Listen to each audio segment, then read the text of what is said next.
Senhor Jesus, nós te agradecemos por essa noite, porque o Senhor, Pai, tem nos ajudado a estarmos na Tua presença, Senhor. Senhor, eu peço, Pai, que nessa noite o Senhor limpe o nosso coração diante das adversidades, Senhor, que vêm sobre nós.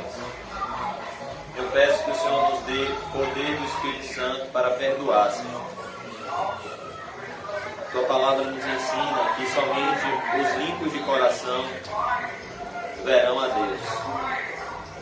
Por isso eu peço, Pai, que o Senhor purifique a nossa mente, o nosso coração, de tudo que não vem do Teu Espírito Santo. Ó Senhor, perdoa, Senhor, aqueles que vivem em aberta transgressão à Tua lei. Sabemos que já tivemos esses mesmos comportamentos e assim também estaremos tendo, se não fosse a Tua graça salvadora. Senhor Deus, que o Teu Espírito Santo abra as nossas mentes, abra os nossos corações diante das constantes oposições de Satanás. Nos ajude a levar a sério a nossa vida espiritual, pois a Tua palavra nos ensina que tudo aquilo que eu implantar, Ele irá colher. Nos ajude, Senhor, a termos um arrependimento profundo que mude o nosso plantio para que a nossa colheita mude. Que o Senhor nos traga em segurança aqueles que estão para vir e que o Senhor me dê paz e serenidade, Senhor, para pregar a Tua mensagem. E que o Senhor conceda a todos nós nessa noite compreensão da Tua palavra. Em nome do Pai, do Filho e do Espírito Santo. Amém. Graças a Deus. Amém, irmãos? Amém. Hoje nós vamos estudar o capítulo 17 do livro do Apocalipse.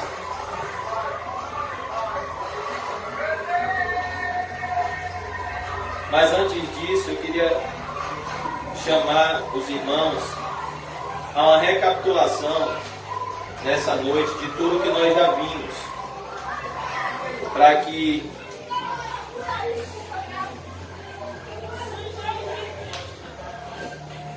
de fato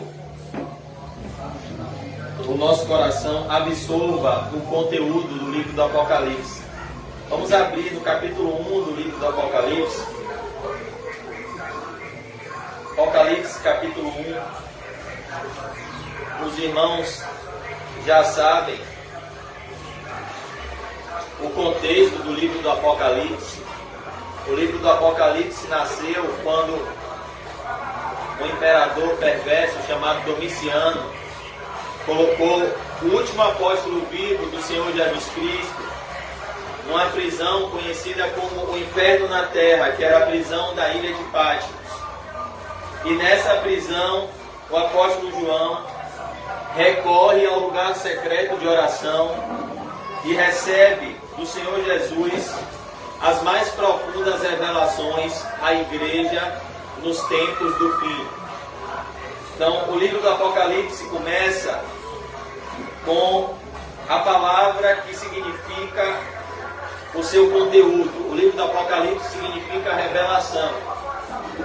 Apocalipse 1, verso 1 diz: revelação de Jesus Cristo que Deus lhe deu para mostrar aos seus servos as coisas que em breve devem acontecer, e que ele, enviando por intermédio do seu anjo, notificou ao seu servo João.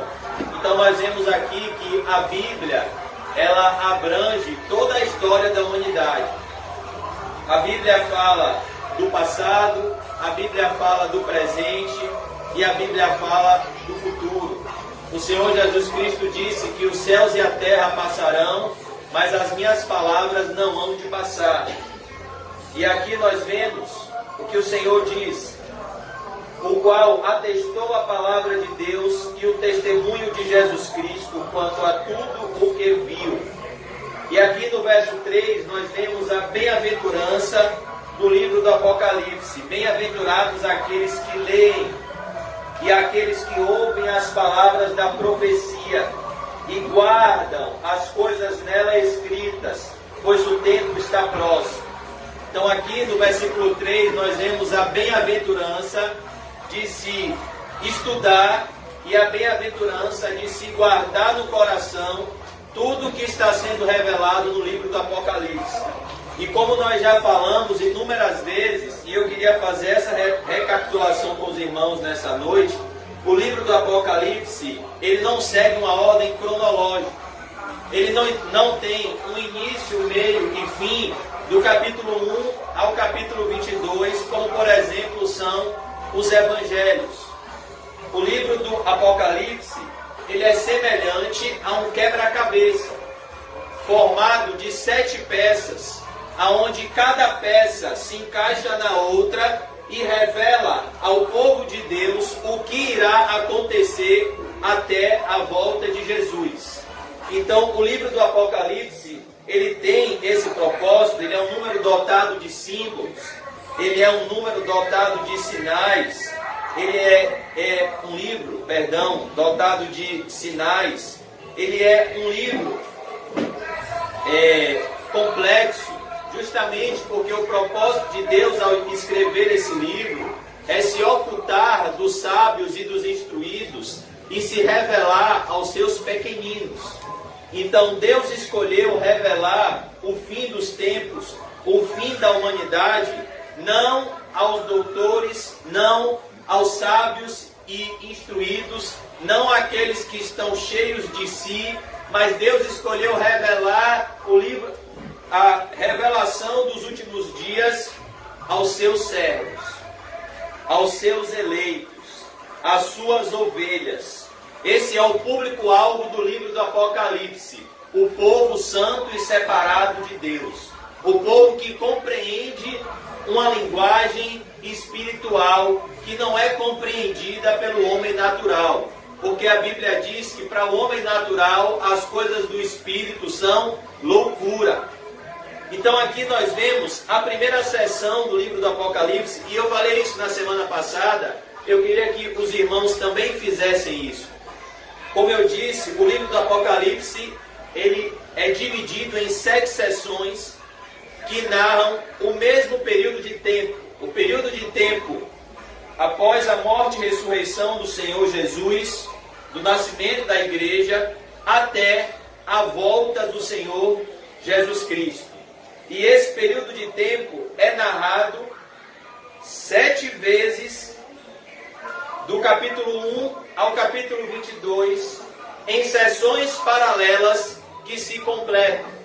Então aqui no capítulo 1 nós vemos a primeira peça desse quebra-cabeça, que é o livro do Apocalipse, que revela o fim, que é a primeira sessão, que vai do capítulo 1 ao capítulo 3, que é a sessão dos 7 candeeiros de ouro, aonde o Senhor, antes de revelar o fim do mundo, ele revela o seu olhar perscrutador sobre o seu povo. Pois o compromisso de Deus é com o seu povo. O Senhor Jesus Cristo disse na oração sacerdotal em João 17, Pai, eu não oro pelo mundo, eu oro pelos que do mundo tu me deste, porque são teus. O Apocalipse não mostra Deus exortando os ímpios. Ele começa com a exortação severa à sua igreja, pois o juízo começa pela casa de Deus. Então nós vemos aqui João, as 7 igrejas que se encontram na Ásia. Deus fala com essas igrejas contemporâneas do apóstolo João, que ficavam na Ásia, para que através dessas mensagens ele atingisse todas as igrejas de Cristo, todas as igrejas locais, até a volta de Jesus. Graça e paz a vós outros, da parte daquele que é, que era e que há de vir, Eu estou lendo versículo 4 do capítulo 1. Da parte dos 7 espíritos que se acham diante do seu trono. Aqui fala da completude do Espírito Santo. Não que existem 7 Espíritos Santos, só existe um Espírito Santo. E da parte de Jesus Cristo, a fiel testemunha, o primogênito dos mortos, ou seja, o primeiro a vencer a morte, ressuscitando ao terceiro dia, e soberano dos reis da terra, aquele que nos ama. Perceba que a primeira seção do Apocalipse é uma mensagem específica ao povo de Deus. É uma carta endereçada às ovelhas de Cristo, aquele que nos ama, e o apóstolo João se inclui como alvo desse amor, e ele mostra aqui a prova do amor de Deus, e pelo seu sangue nos libertou dos nossos pecados. Essa é a grande obra que Deus faz com o pecador, libertar ele dos seus pecados com o sangue de Jesus, e nos constituir o reino.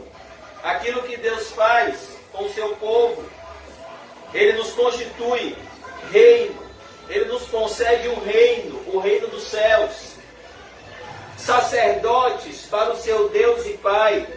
Esses são os privilégios espirituais do povo de Deus. Todo cristão é um sacerdote do Deus Altíssimo.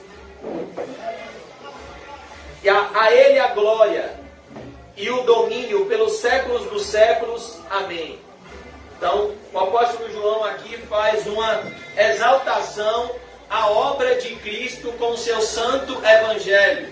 O Evangelho é o poder de Deus para todo aquele que nele crê. O Evangelho faz esse transporte. Ele nos transporta das trevas para a luz. Ele nos transporta do cativeiro de Satanás para a liberdade dos filhos de Deus. E aqui o apóstolo João começa o livro do Apocalipse com uma exaltação a essa mensagem gloriosa do Evangelho de Jesus Cristo, morrendo na cruz para nos libertar dos nossos pecados. Essa é a mensagem que a igreja possui, essa é a mensagem que a igreja está alicerçada, essa é a mensagem que a igreja deve proclamar ao mundo. Ide por todo o mundo, pregai o Evangelho a toda criatura. E o que é o Evangelho? O Evangelho não é somente uma doutrina, um conjunto de doutrinas. O Evangelho é um fato. O Evangelho é uma notícia. E o Evangelho é uma boa notícia. Porque há 2000 anos, Deus enviou o seu Filho para fazer por nós o que jamais teríamos condições de fazer: nos libertar dos nossos pecados. E o Evangelho é essa maravilhosa notícia de que Jesus Cristo morreu pelos nossos pecados, segundo as Escrituras, e Ele foi sepultado. Ele morreu a morte que nós merecíamos morrer. É por isso que Spurgeon sempre dizia que a teologia dele se resumia em 4 palavras: Jesus morreu por mim.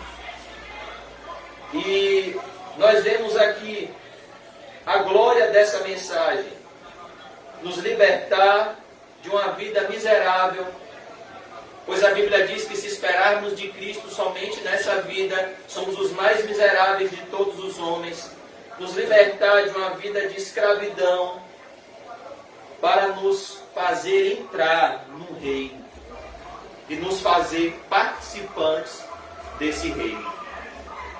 Não foi isso que aconteceu com o ladrão da cruz da direita? O Senhor Jesus disse a ele: ainda hoje estarás comigo no meu reino. Estarás comigo no paraíso.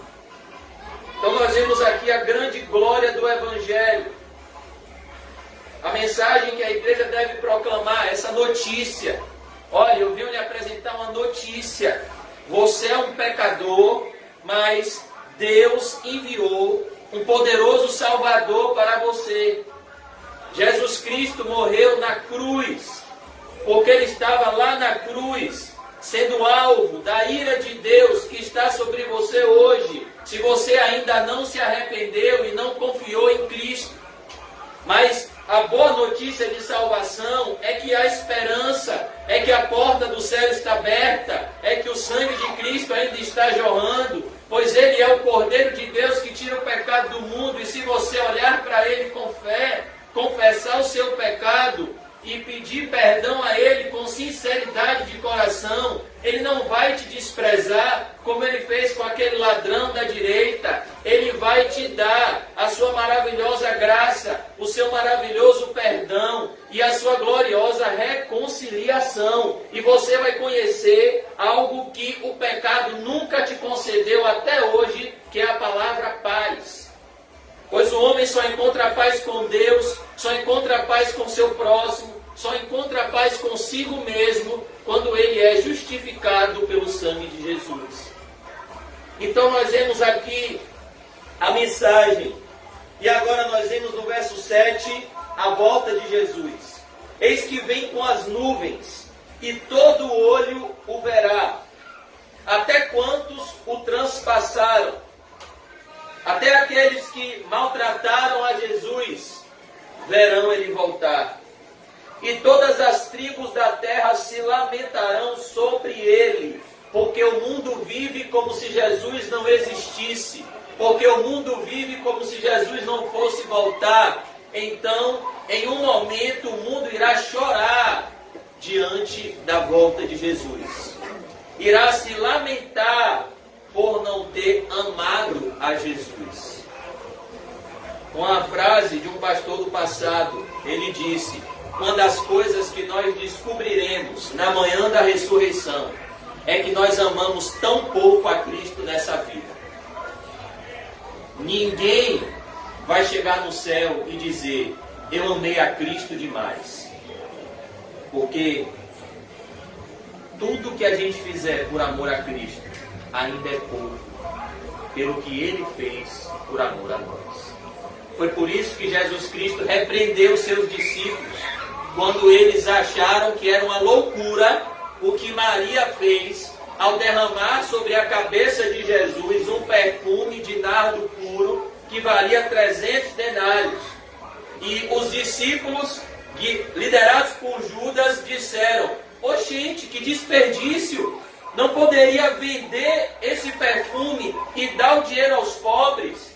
Jesus Cristo disse: "Não molestais esta mulher, porque ela está embalsamando meu corpo para a sepultura. Ela fez uma boa ação para comigo. Os pobres sempre tendes convosco, quanto a mim, nem sempre me tendes. O que essa mulher fez, aonde o meu evangelho for pregado, ela será lembrada." O que ela fez ainda é pouco. Ela encheu o corpo de Jesus de perfume para que ele morresse, derramasse o seu sangue cheiroso. Pois é esse sangue que nos faz agradáveis a Deus. É esse sangue que nos reconcilia com Deus. Eu sou o Alfa e o Ômega. O Alfa é a primeira letra do alfabeto grego. O Ômega é a última letra do alfabeto grego. O que o Senhor Jesus quer dizer é: eu sou o início da história. E agora eu vou mostrar em Apocalipse o final da história. Eu sou o Alfa. Fui eu que estava lá em Gênesis, quando Moisés escreveu: no princípio criou Deus os céus e a terra. Por isso o apóstolo João diz: e no princípio era o Verbo, e o Verbo estava com Deus, e o Verbo era Deus. O que o Senhor Jesus quer dizer é: eu sou o Alfa, eu criei todas as coisas, eu sou o centro de todas as coisas, e eu sou o Ômega. Eu sou a palavra final de tudo, eu sou aquele que vou consumar tudo.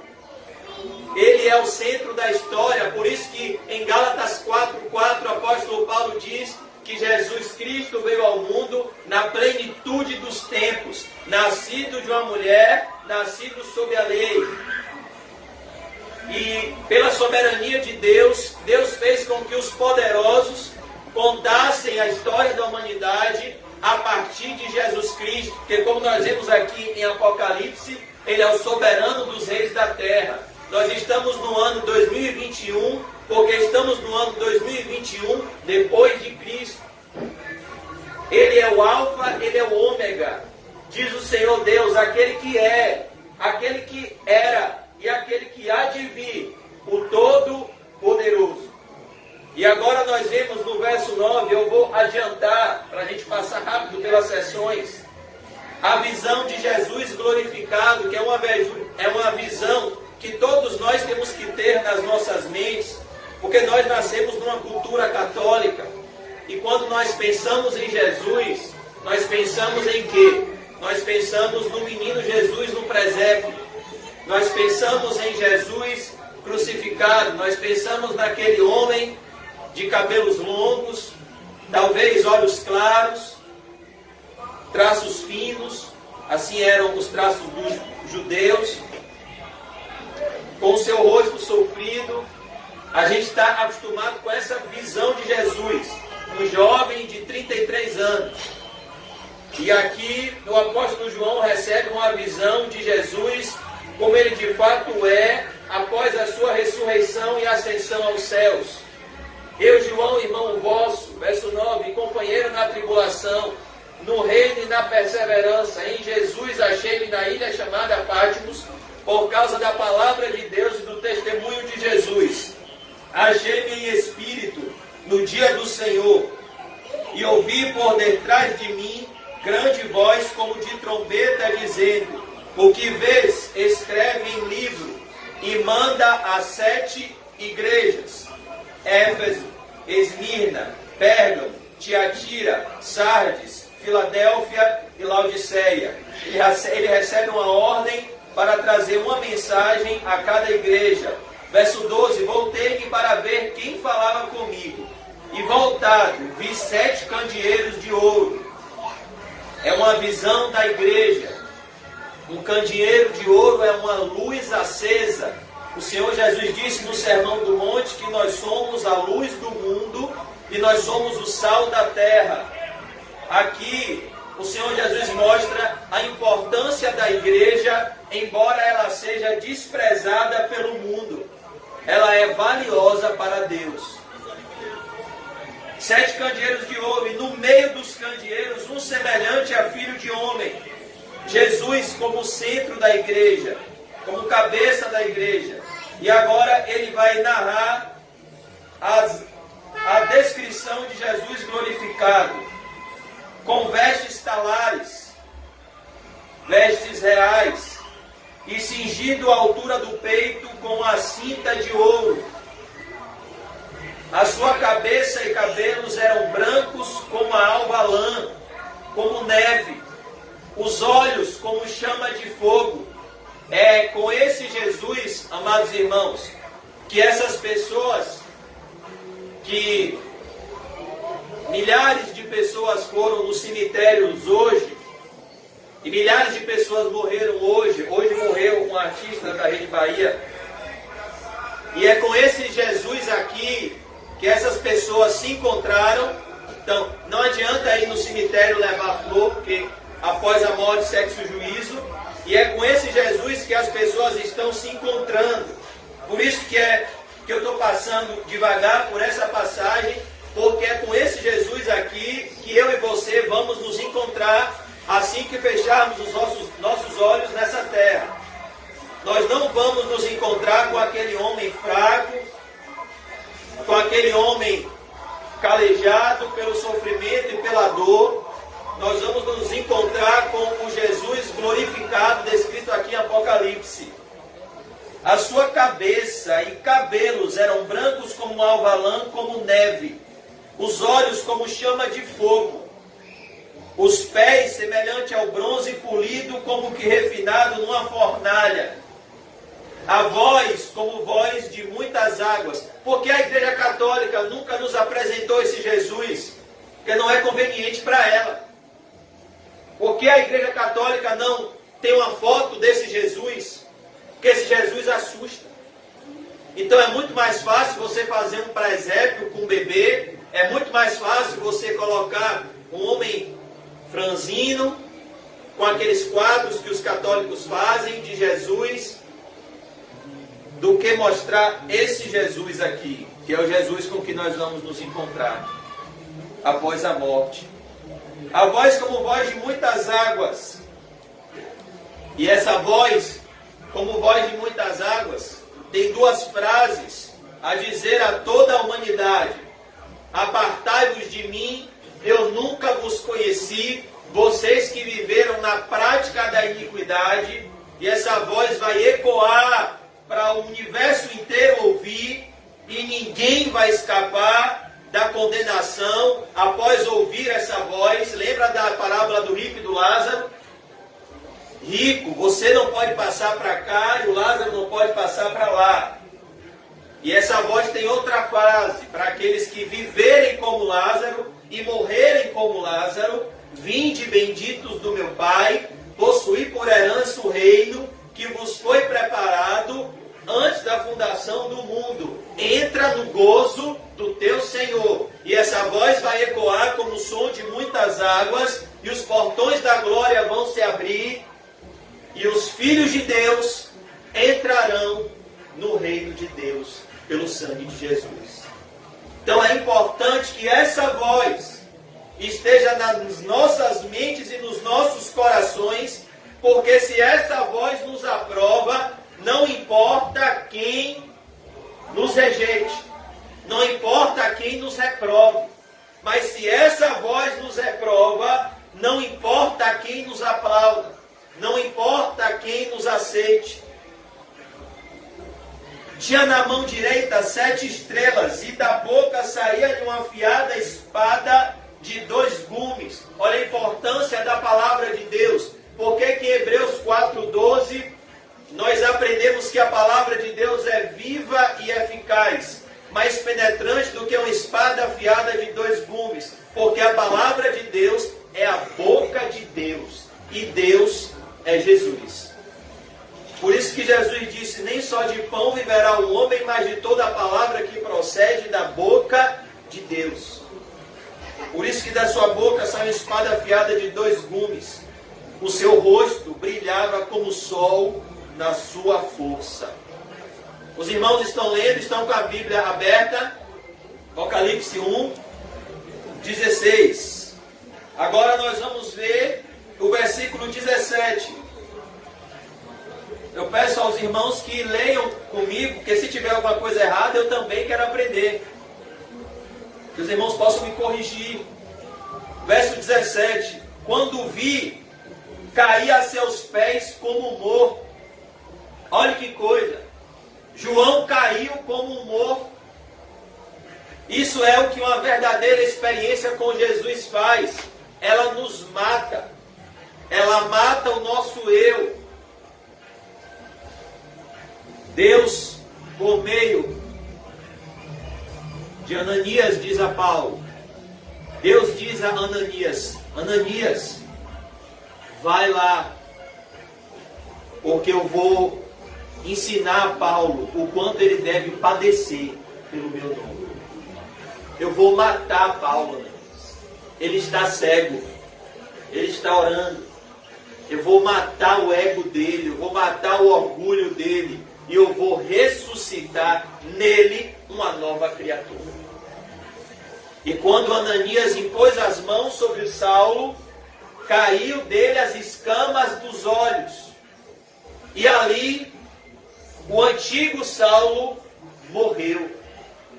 E o apóstolo Paulo renasceu, ressurgiu pelo poder do Espírito Santo. É isso que acontece quando o homem se encontra com Jesus, ele morre. É isso que o apóstolo Paulo diz: jamais satisfaça as concupiscências da sua carne.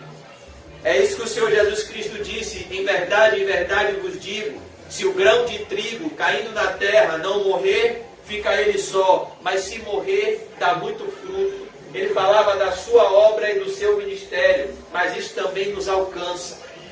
Para que possamos dar frutos para Deus, precisamos morrer para nós mesmos.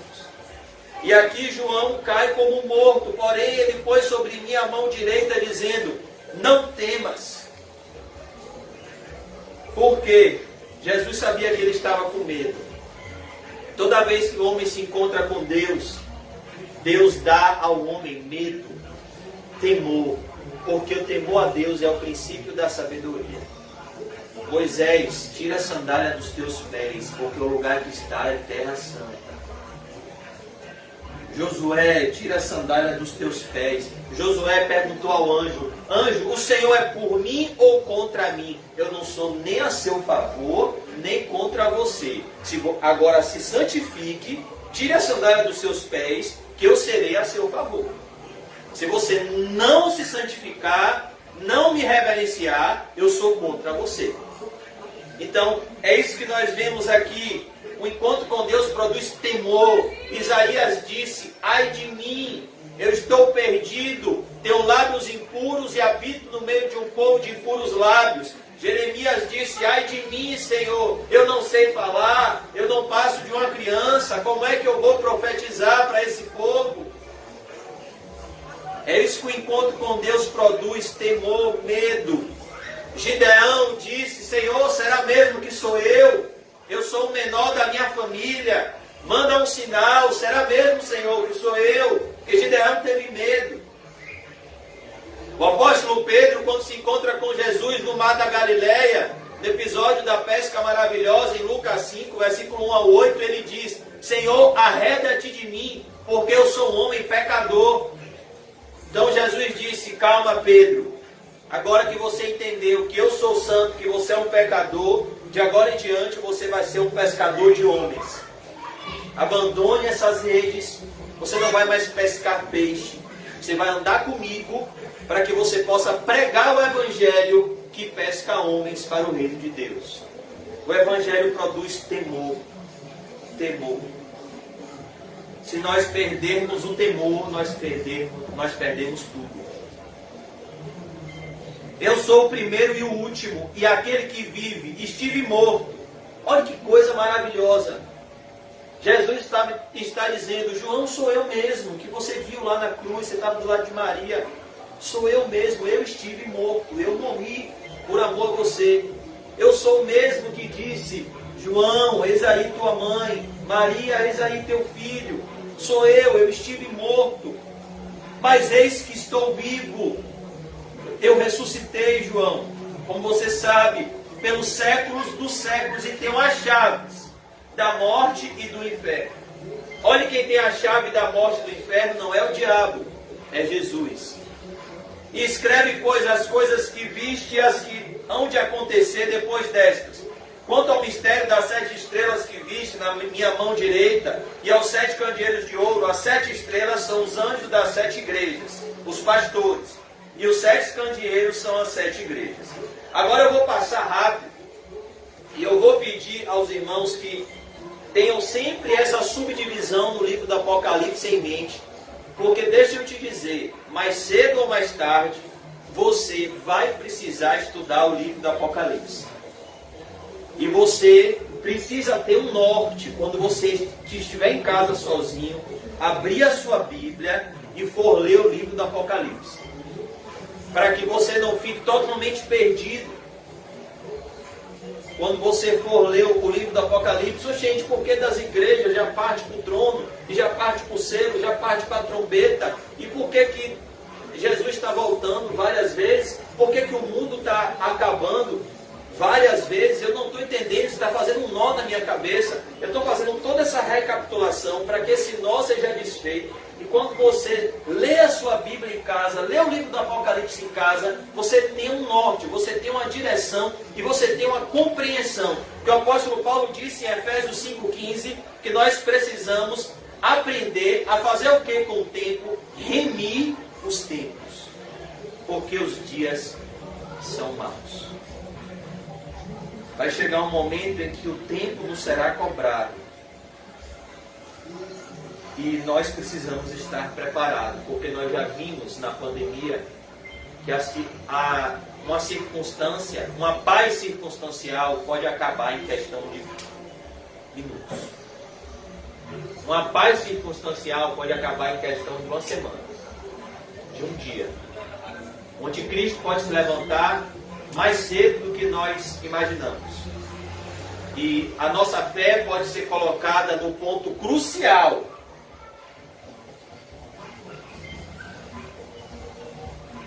para passarmos pela grande prova, diante de onde nós vamos passar a nossa eternidade. Nossa fé pode ser colocada nesse fogo em um momento em que não esperamos. Como nós vemos aqui no livro do Apocalipse, aqueles que se dobrarem à besta receberão a condenação da besta. Aqueles que negarem a Cristo serão negados por Cristo.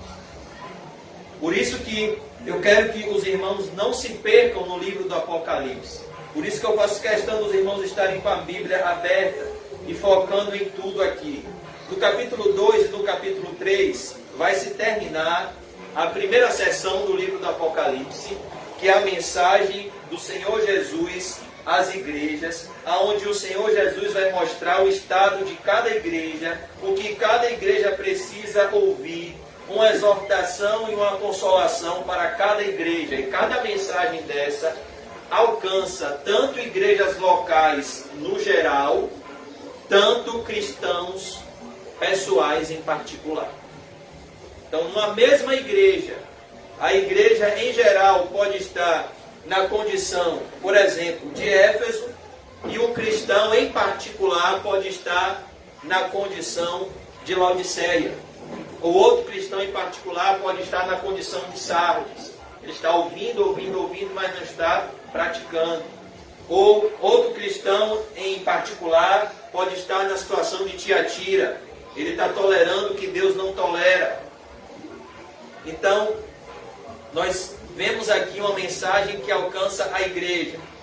No término do capítulo 3, amados irmãos, eu queria que vocês fizessem, eu vou fazer aqui, uma marcação na Bíblia, que tem assim, primeira sessão. Quando o capítulo 3 termina, a primeira peça desse quebra-cabeça nos é apresentada. Primeira sessão, a perspectiva do fim, do ponto de vista da igreja, como a igreja de Cristo vai estar até a volta de Jesus. A primeira sessão, primeira peça desse quebra-cabeça. A partir do capítulo 4, que vai até o capítulo 7, nós vamos ver a segunda sessão do livro do Apocalipse, que é a sessão dos 7 selos. No capítulo 4, nós vemos uma introdução a essa sessão, com a visão do trono de Deus, onde Deus quer mostrar que, embora a igreja de Cristo esteja com inúmeros problemas, Deus continua no seu alto e sublime trono, e que tudo que acontece no mundo, tudo que acontece na igreja, tem antes uma determinação no trono de Deus. É do trono de Deus aqui que saem vozes, relâmpagos, trovões. É do trono de Deus que saem as decisões para o que acontece na história da humanidade. O trono de Deus é como se fosse uma sala de comando do universo, aonde Deus, no seu alto e sublime trono, toma as suas decisões e ninguém pode impedir o seu agir. Como diz Isaías, operando Deus, quem impedirá? Então, o capítulo 4 tem esse propósito, mostrar a soberania de Deus.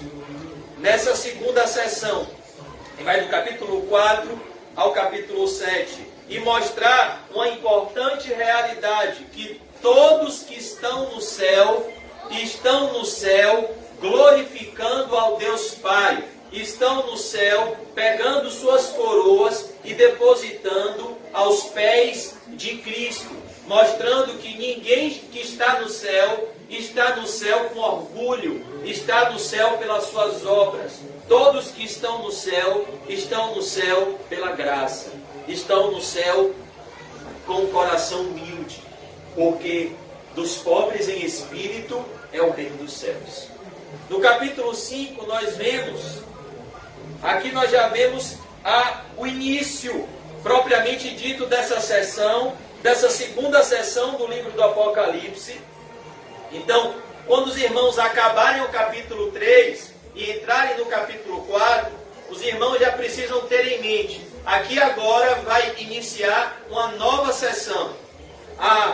O período de história, após a ressurreição de Cristo até a volta de Cristo, vai começar agora a ser contado sobre uma nova perspectiva que se completa. Primeiro o Senhor Jesus revela o estado da igreja.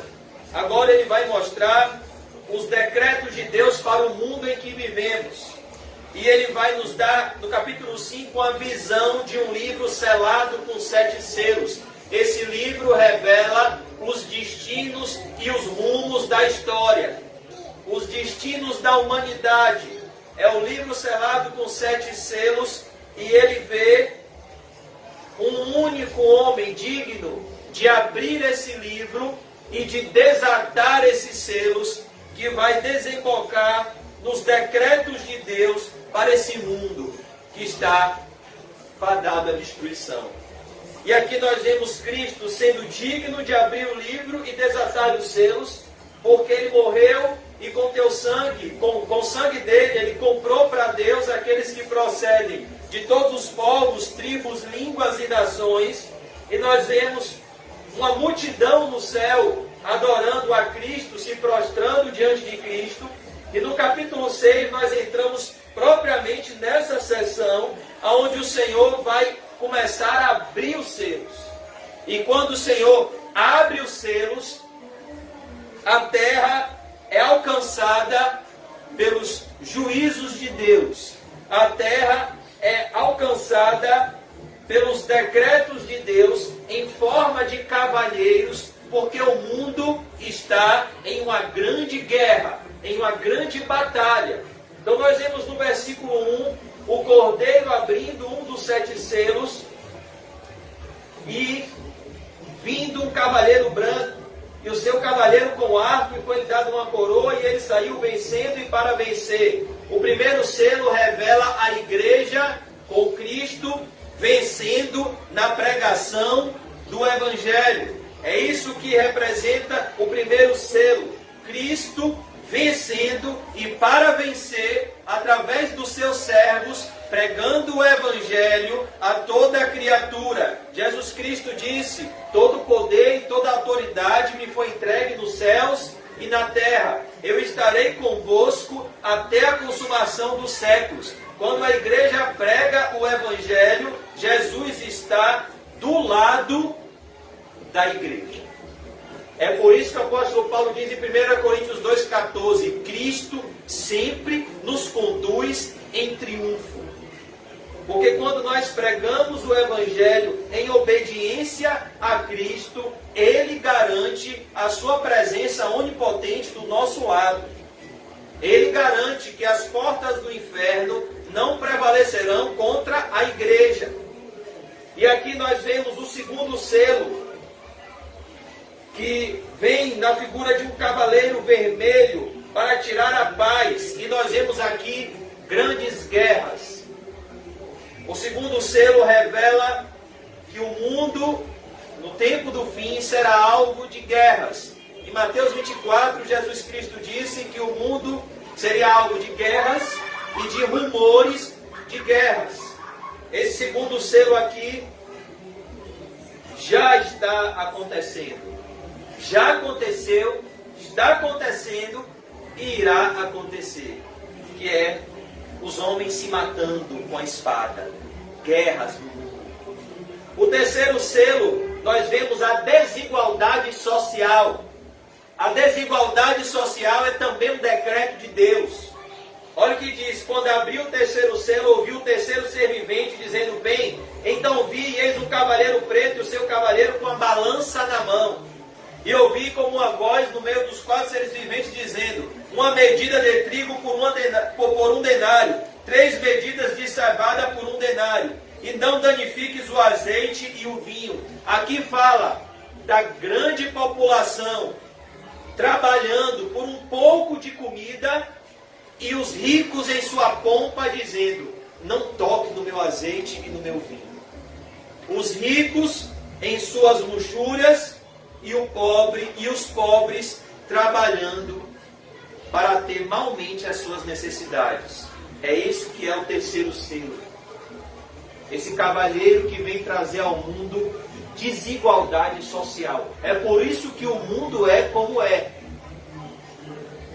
Poucos com muito e muitos com pouco. De tal maneira que chega a faltar. Em 2012, a Organização das Nações Unidas fez um estudo, isso em 2012, agora principalmente com a pandemia está muito maior, que 800 milhões de pessoas passam fome e morrem de fome no mundo. 2012. Desigualdade social. Só o que a McDonald's joga fora de comida, Carrefour, esses grandes mercados, matava a fome do mundo inteiro. Mas por que isso não acontece? Porque isso é um decreto de Deus. A desigualdade social. O quarto selo vem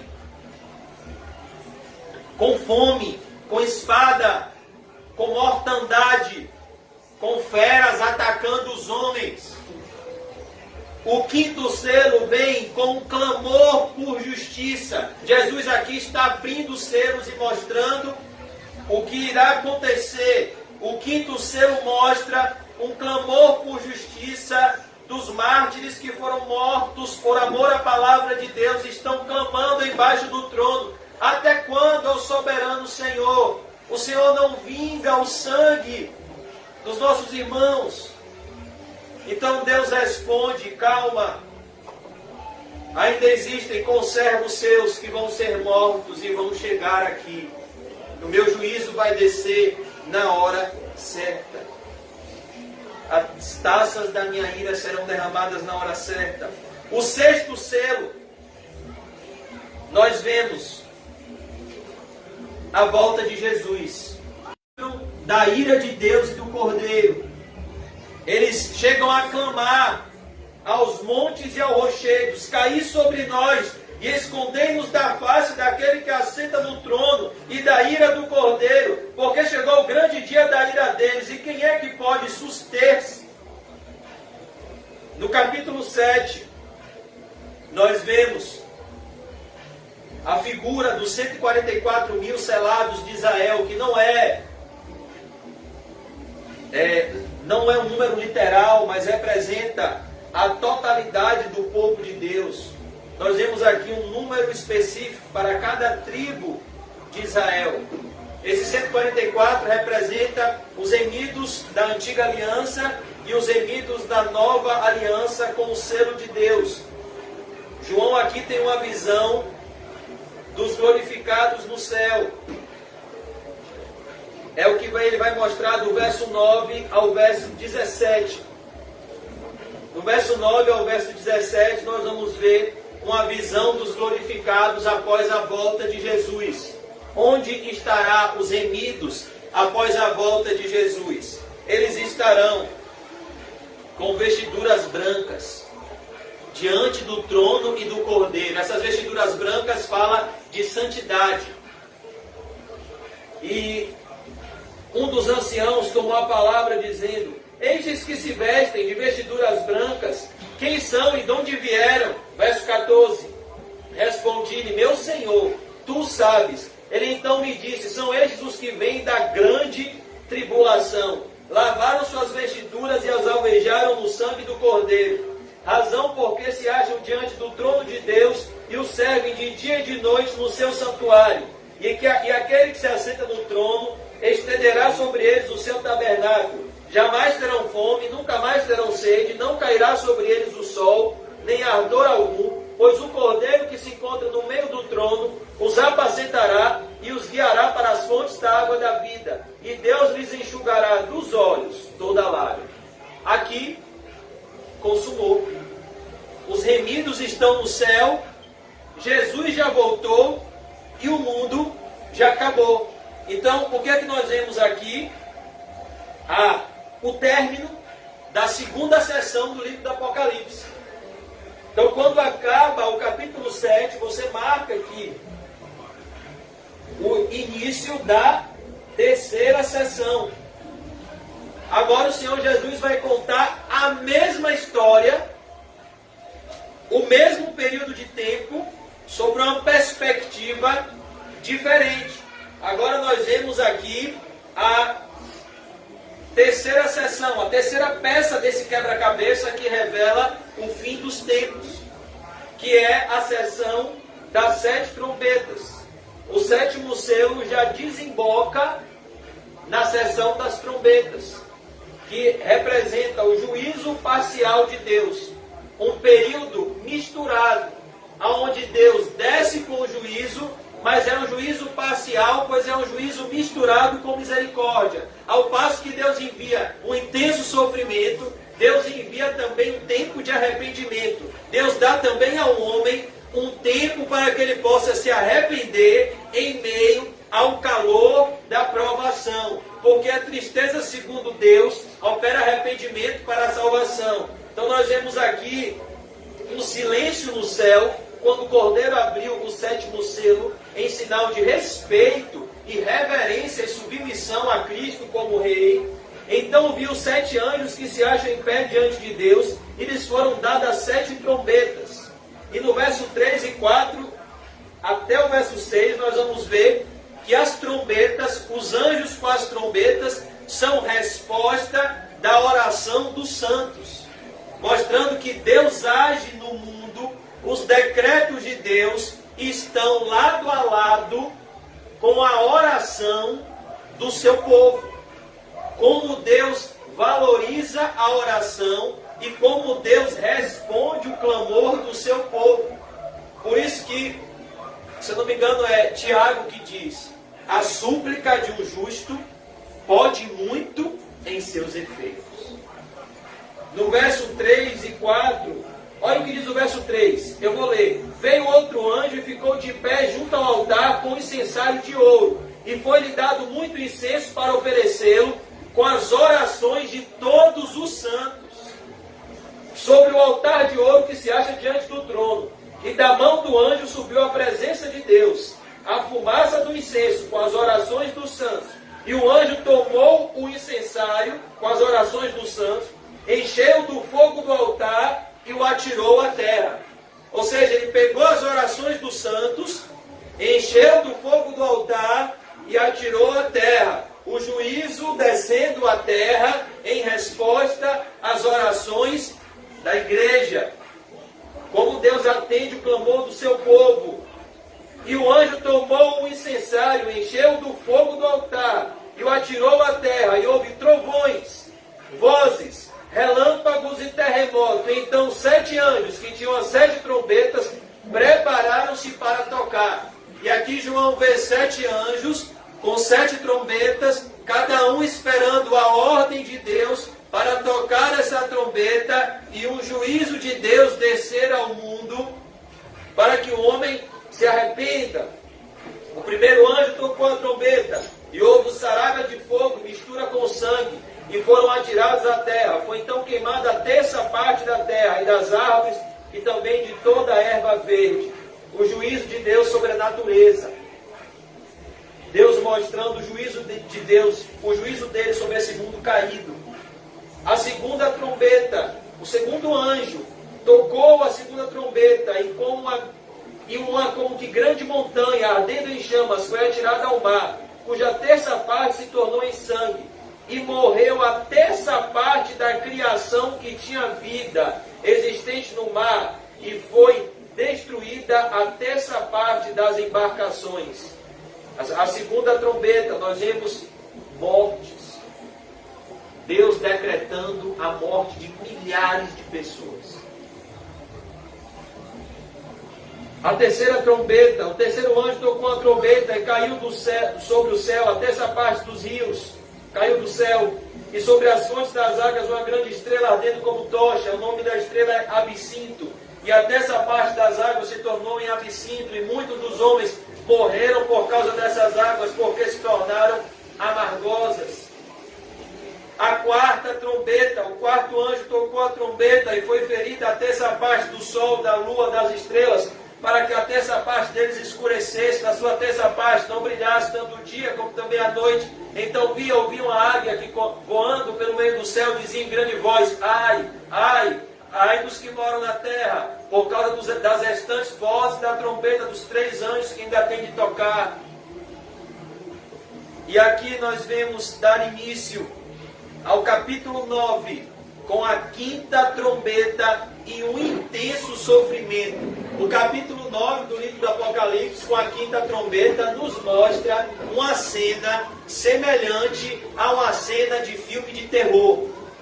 Aqui no capítulo 9 do filme do Apocalipse, ou do livro, perdão, do Apocalipse, nós vamos ver a materialização de demônios. Nós vamos ver aqui algo que nunca houve na história da humanidade. Demônios tomando forma e ferindo os homens. O quinto anjo tocou a trombeta e viu uma estrela caída do céu na terra. E foi-lhe dada a chave do poço do abismo, Satanás, com os seus demônios. Apocalipse 9:2, ele abriu o poço do abismo.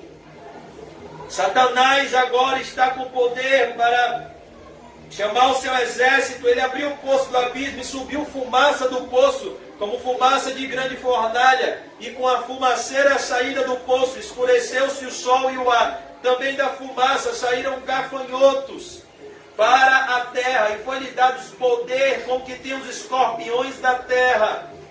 Quem são esses gafanhotos? Alguns intérpretes da Bíblia dizem, esses gafanhotos são exércitos. Esses gafanhotos, irmãos, são demônios, que serão liberados para atormentar os homens no período da grande tribulação.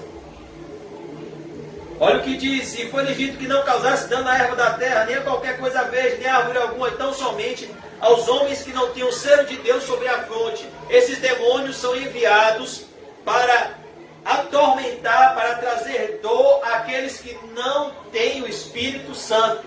Com que propósito? Para que eles possam se arrepender em meio à dor, para que eles possam ver a diferença entre os que o servem a Deus e os que não servem. Porque olha o que vai dizer aqui: foi-lhes também dado que não os matassem, e sim que os atormentassem durante 5 meses. E o seu tormento era como o tormento de escorpião quando fere alguém.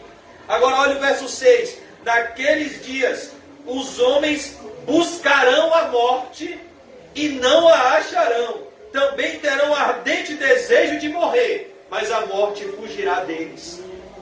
É isso que Apocalipse nos revela na quinta trombeta. Os homens buscando a morte e não conseguindo morrer. Não vai ter riqueza que faça o homem escapar desse tormento aqui dos demônios. Não, eu vou para minha fazenda, os gafanhotos vão para lá. Não, eu vou pegar meu avião, os gafanhotos vão estar lá. A única coisa que irá proteger aqui, e que de fato nos protege, é o sangue de Jesus.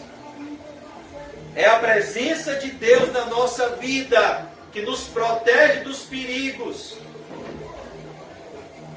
Verso 7, o aspecto dos gafanhotos era semelhante a cavalos preparados para a peleja. Na sua cabeça havia como que coroas parecendo de ouro, e o seu rosto era como o rosto de homem. Tinham também cabelos como cabelos de mulher, os seus dentes como dentes de leão. Tinham couraças como couraças de ferro. O barulho que as suas asas faziam era como de barulho de carros, de muitos cavalos, quando correm para a peleja. Tinham ainda cauda como escorpiões e ferrão. Na cauda tinham poder para causar dano aos homens por 5 meses. E tinham sobre eles, como seu rei, o anjo do abismo, cujo nome em hebraico é Abaddon e em grego Apolion, Satanás, o príncipe dos demônios.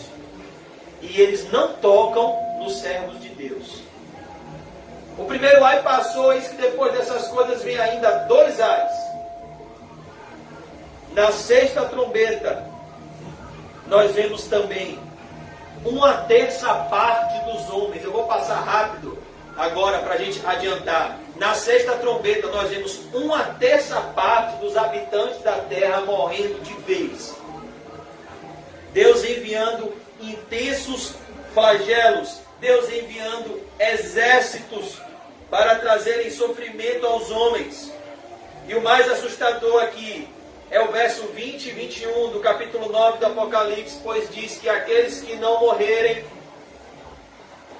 não vão se arrepender. É por isso que as taças da ira de Deus vêm depois das 7 trombetas, porque são a resposta à recusa do homem de se arrepender diante dos alertas de Deus. Foi por isso que Jesus chorou e disse: Jerusalém, Jerusalém, que mata os profetas e apedrejas os que te foram enviados.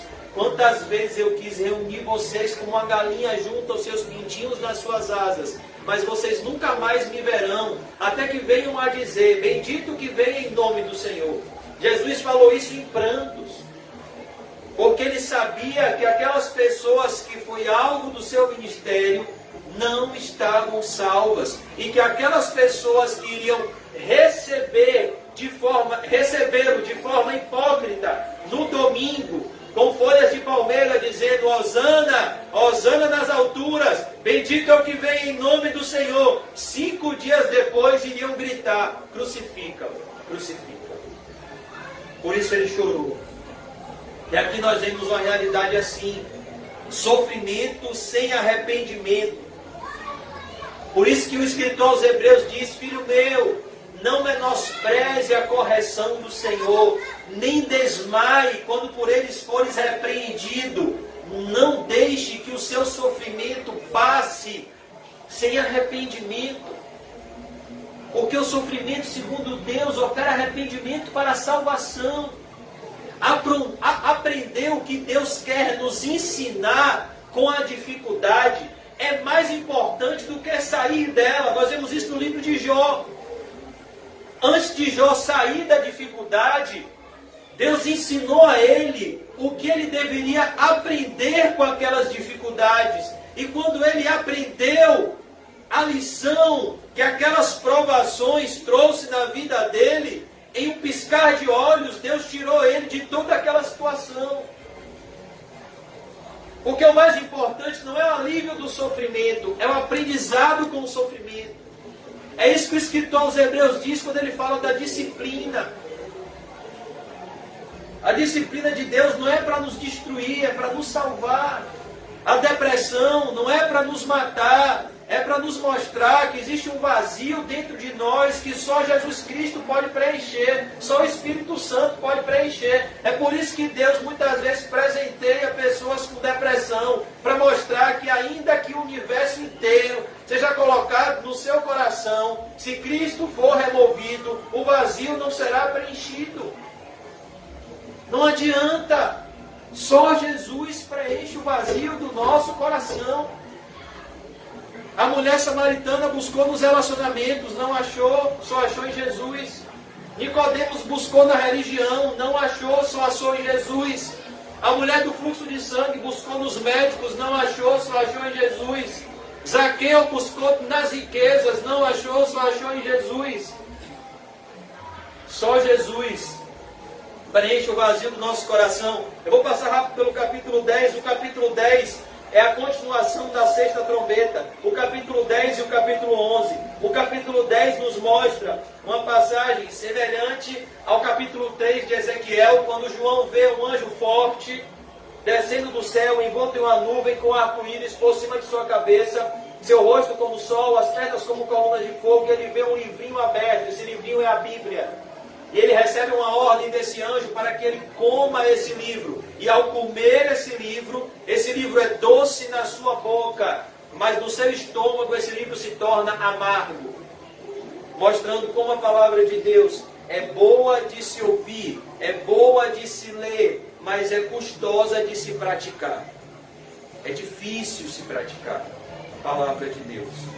Então agora nós vemos aqui uma ordem para que ele coma o rolo, e quando ele come o livro, ele recebe uma ordem de proclamar o que ele viu nesse livro a povos, tribos, línguas e nações. E o enredo aqui da 6ª trombeta agora se volta para a igreja, agora se volta para os servos de Deus em missão, agora se volta para os servos de Deus que se alimentam do livrinho e proclamam esse livrinho, se alimentam da palavra e proclamam essa palavra. E agora nós vemos no capítulo 11 uma visão da igreja, semelhante à visão do capítulo 40 do profeta Ezequiel, quando lhe é dado um caniço para medir o santuário de Deus. E aqui nós vemos uma medição da igreja de Cristo e uma medição da igreja visível, aonde no santuário existe uma parte que está medida por Deus, e existe outra parte que está abandonada por Deus e que está desprotegida pelo amor de Deus, que é a parte do santuário onde as pessoas estavam calcando os pés à cidade santa. Aqui João tem uma visão da medição da igreja de Cristo na terra nos tempos do fim. Uma parte da igreja, uma pequena parte da igreja sob a proteção de Deus e a presença de Deus, e outra parte da igreja abandonada por Deus, que é a igreja invisível, ou que é a igreja visível, formada por líderes apóstatas e por pessoas apóstatas.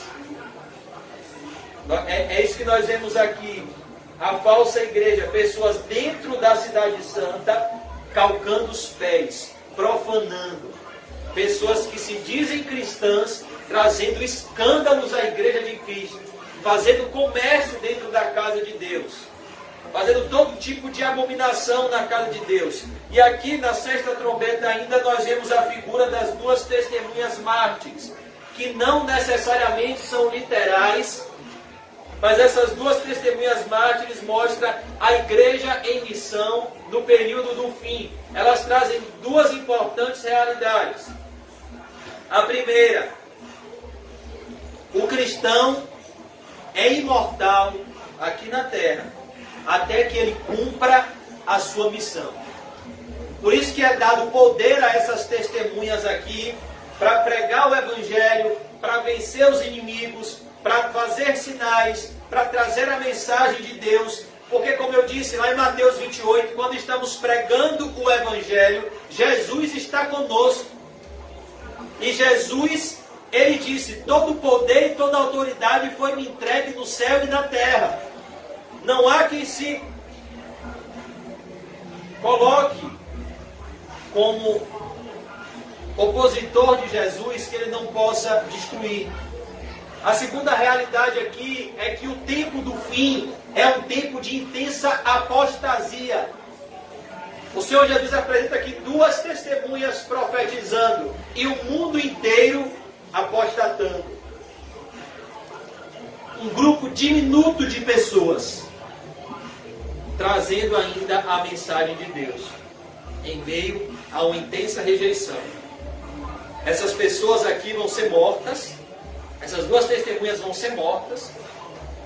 Quando elas morrerem, os cadáveres dessas duas testemunhas vão estar, que representam a igreja em missão, pois o Senhor Jesus envia os seus discípulos de 2 em 2. Os cadáveres dessas duas testemunhas estarão em praça pública e as pessoas começarão a presentear umas às outras em comemoração à morte daqueles que atormentavam elas com o chamado ao arrependimento. Então essas testemunhas vão ressuscitar diante deles, e Deus irá trazer um grande terremoto, irá levar essas testemunhas aos céus, na presença de todos, irá manifestar o seu poder com terremotos, irá manifestar o seu poder com intensos sinais. E o capítulo, e essa sessão aqui da sexta trombeta termina com as pessoas aterrorizadas, vendo as duas testemunhas entrando no céu, e o chão se abrindo na terra, e terremoto chegando, e as pessoas dando glória ao Deus do céu, diante do testemunho dessas duas testemunhas, mártires, que morrem por amor a Cristo. E como eu disse, esse período aqui é um período ainda de arrependimento. E a sétima trombeta, do verso 15 ao verso 19, nós vemos a volta de Jesus sobre a perspectiva do céu. Aqui nós vemos a volta de Jesus novamente nós vemos o fim do mundo novamente, e aqui nós terminamos, amados irmãos, a terceira sessão do livro do Apocalipse e entramos na quarta sessão do livro do Apocalipse. Por que eu estou fazendo toda essa recapitulação? Porque você precisa entender, quando acabar o capítulo 11, o capítulo 12 não é uma continuação, é o início de uma nova situação. Aqui no capítulo 11 já mostra a volta de Jesus, o juízo de Deus, o mundo se acaba. No capítulo 12 se inicia uma nova sessão do livro do Apocalipse, que vai do capítulo 12 ao capítulo 14, que vai mostrar a trindade do mal, vai mostrar o exército do mal que se opõe a Cristo.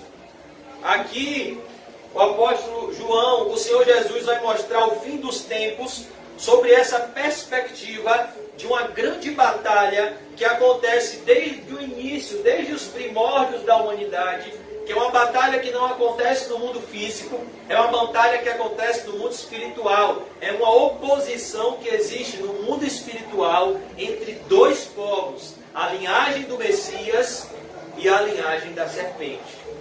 Aonde aqui no capítulo 12, nessa nova sessão, então por que eu estou fazendo isso? Porque eu já disse aos irmãos, na primeira vez que eu li o livro do Apocalipse, eu cheguei no capítulo 22 e terminei a leitura somente para dizer que li, mas não entendi nada. Porque eu não consegui entender a conexão, por exemplo, aqui entre o capítulo 11 e o capítulo 12. Sim, aqui Jesus voltou, o juízo de Deus, acabou a sétima trombeta, e agora uma mulher vestida do sol. Que doideira é essa? O que isso quer dizer? Aqui já se começa uma nova sessão. E essa mulher vestida do sol é a igreja, é o povo de Deus. E nós vemos também um dragão vermelho com 7 cabeças e 10 chifres, que é Satanás. Essa mulher que está com dores de parto, fala do povo de Deus do Antigo Testamento, que sofreu perseguições horríveis para que o Messias viesse ao mundo. Por isso que o Evangelho de Mateus, o capítulo 1, começa de que forma? A genealogia de Jesus Cristo. Por isso que Lucas, capítulo 4, nos ensina a genealogia de Jesus Cristo.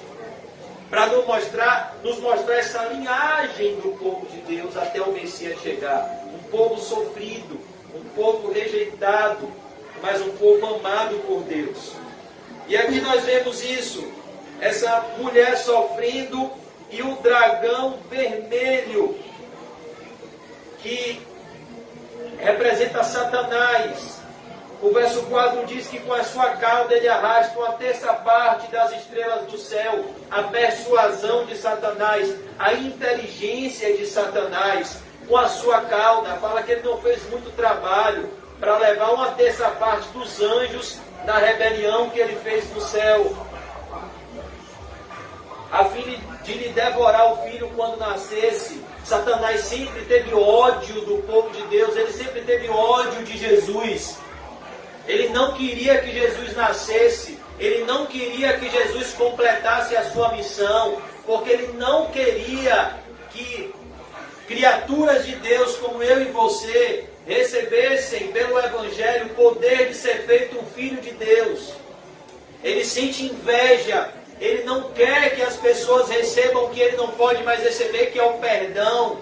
Então ele volta toda a sua fúria para que Jesus não nasça. Por isso que ele, usando o rei Herodes, baixou um decreto para que todas as crianças até 2 anos morressem, fossem assassinadas, para que Jesus não nascesse.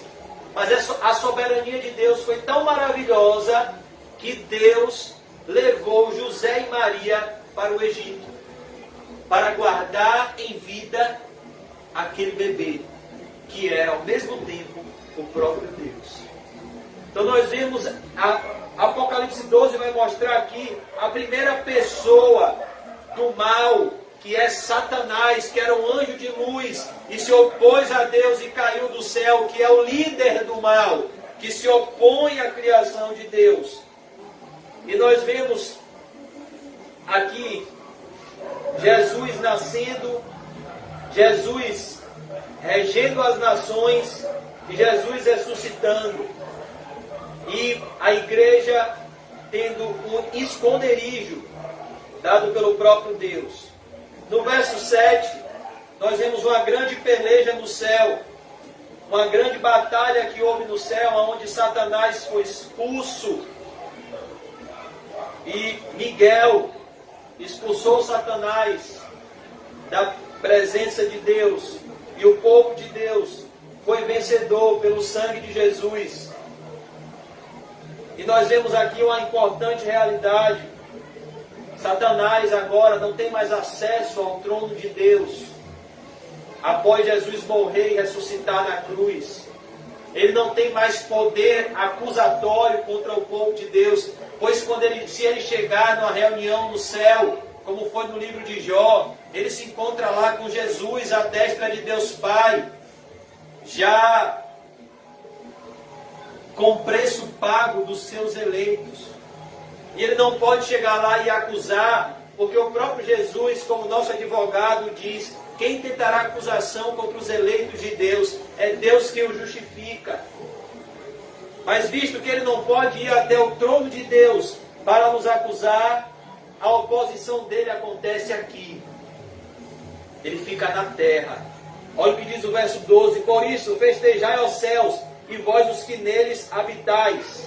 Ou seja, o céu em júbilo pela obra de Cristo na cruz.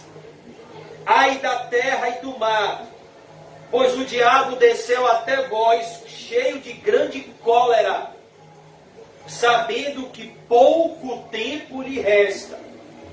Então aqui João nos mostra o que está no coração desse ser: ódio.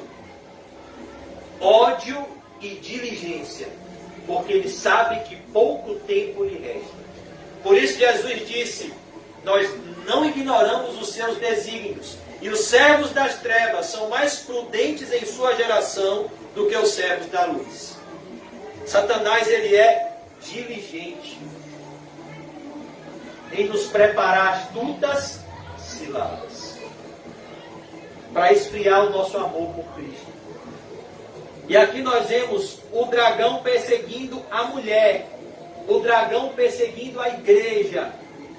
E nós vemos aqui o capítulo 12 terminando com o dragão de pé na frente da igreja, mostrando que toda vez que a igreja se move, Satanás está na frente para se opor à ação missionária. O capítulo 13, eu vou passar agora rápido. O capítulo 13, nós vemos o anticristo como a segunda pessoa dessa trindade do mal. Nós vemos a ascensão do anticristo, como a besta que emerge do mar. Nós vemos também esse líder político e militar que governará o mundo inteiro, de mãos dadas com o líder religioso que fará sinais para que as pessoas adorem a ele, que é o falso profeta, a besta que emerge da terra. E esses homens, junto com o poder de Satanás, o anticristo e o falso profeta, vão reger o mundo inteiro em uma adoração ao anticristo, em uma adoração ao mal, de tal maneira que eles vão fazer uma imagem ao anticristo, e essa imagem vai receber fôlego para matar os que não adoram ao anticristo. E aqueles que não forem selados com a marca da besta não poderão comprar, não poderão vender. E ele diz: o número é número de homem, 666. É o ápice da maldade, é o ápice da trindade do mal. É o dragão, é o anticristo, é o falso profeta, unidos para destruir a humanidade, unidos para destruir a igreja. Logo no capítulo 14 nós vemos uma visão do céu, e aqueles que estão no céu, que são seguidores do Cordeiro, aonde Cristo ia, eles iam, e por isso eles estão no céu. Eles não se contaminaram com o mundo, eles não se contaminaram com mulheres, que representa aqui a prostituição espiritual, eles se mantiveram castos, fiéis a Cristo, e então eles estão no céu. Nós vemos no verso 6 e 7 a pregação do Evangelho, no verso 8 nós vemos a queda da grande Babilônia, que é o mundo, no verso 9 ao 12 nós vemos uma descrição assustadora do inferno, onde nós vemos dito aqui que a fumaça do seu tormento sobe pelos séculos dos séculos, não tem descanso algum, nem de dia nem de noite. Os adoradores da besta e da sua imagem, como aqueles que adoram a besta, como aqueles que pensam e agem conforme o mundo, irão sofrer as consequências disso indescritivelmente no inferno. E no verso 13 nós vemos a bem-aventurança dos que morrem em Cristo. Olha que coisa, nós estamos no dia de finados. E o Apocalipse 14, 13 diz: bem-aventurados os mortos, mas não são todos, que desde agora morrem no Senhor. Existe uma morte bem-aventurada. São os que morrem no Senhor, sim, diz o Espírito, para que descansem das suas fadigas, pois as suas obras os acompanham. Aqueles que morrem no Senhor morrem em boas obras, e eles estão agora descansando das suas lutas. Verso 14 ao verso 20, nós vemos mais uma vez a volta de Jesus.